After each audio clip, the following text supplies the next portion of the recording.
नहीं, ये कुछ नहीं है। चीन घबराया हुआ है क्योंकि बॉर्डर एरिया में अब बहुत काम होने लगा है, इसलिए। कांग्रेस के ज़माने में तो बॉर्डर एरिया में काम नहीं होते थे, तो चीन बड़ा खुश थे क्योंकि रास्ता, जो भी ढांचा है वो चीन की ओर से बनाया जा रहा था, और भारत की ओर से तो बॉर्डर एरिया को छोड़ चुके थे।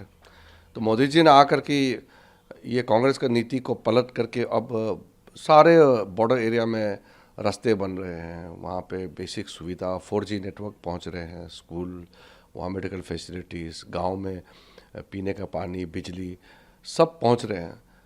तो अब बॉर्डर एरिया में इतना बड़ा काम हो रहे हैं, टनल बन रहे हैं, अब अरुणाचल में एयरपोर्ट बन गए हैं, रेलवे लाइन बन गए हैं, तो ये सब देख करके चीन भड़क गए हैं।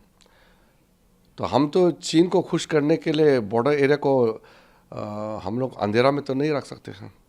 मोदी जी ने शुरू से कहा कि उनका प्राथमिकता बॉर्डर एरिया है, और नॉर्थ ईस्ट के पूरे स्टेट्स और ख़ास करके जो बॉर्डर एरिया हैं जिसको कांग्रेस ने छोड़ चुके हैं, उसको फिर से मुख्य धारा में लाना है। तो ये काम बहुत तेज़ी से चल रही है, इसलिए चीन बहुत ही घबराया हुआ है, खफा है, भड़के हुए हैं। तो इसलिए वो जो नामकरण हो रहा है, तो नामकरण करने से क्या कोई बदल जाएगा क्या? मेरा जगह है, मेरा ज़मीन है, मेरा पहाड़ है, उसमें चीन कैसे आकर के नाम रखेगा? कोई फ़र्क नहीं पड़ता है। हम लोग चीन को उल्टा नसीहत देना चाहते हैं कि ऐसा हरकतें ना करें।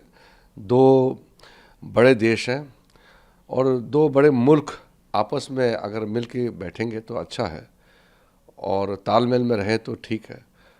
और अगर वो छेड़छाड़ करेंगे तो अब हमारा देश पहले का ज़माने का भारत तो नहीं रहा। अब मोदी जी का समय में भारत एक ताकतवर राष्ट्र के रूप में उभर के आ चुके हैं। अब ये सब डराने से, धमकाने से भारत हिलने वाला नहीं है। हम मजबूत से खड़े हैं, और सारे अरुणाचल के जनता अपने आप को पक्का भारतीय मानता है, और कोई उसमें डिस्टर्ब नहीं कर सकते हैं। हमारा टेरिटरी में आकर के कोई हस्तक्षेप करेंगे, नामकरण करेंगे, तो ये हमारा जो आत्मा को चोट पहुंचते हैं।